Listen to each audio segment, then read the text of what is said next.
Happy birthday Turjo, happy birthday, শুভ দিন তোমার। তুর্য, ইয়ে চাচু। আরে তুর্য, তোমার চাচু এসে গিয়েছে, সে তো কারো জন্মদিনে যায় না।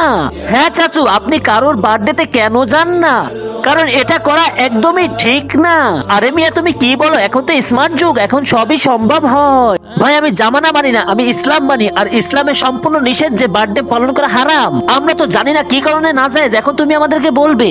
এক বেধর্মী তার ওয়াইফের জন্মদিনে একটা কেক কাটে এবং সেখান থেকে আজকে সবাই কেক কাটে। সেখানে তার ওয়াইফকে খুশি করার জন্য কেক কেটেছিল, আজকে আমাদের সবাই আজকে সেই কেক কাটতেছে। কারণ আমরা তো মুসলমান, আমরা তো বেধর্মীদের অনুসরণ করতে পারি না। মনে রাখবেন, মুশরিকদের পথ অনুসরণ করা এটা মুসলমানের জন্য নাজায়েজ, আর এটা একরকম শিরক।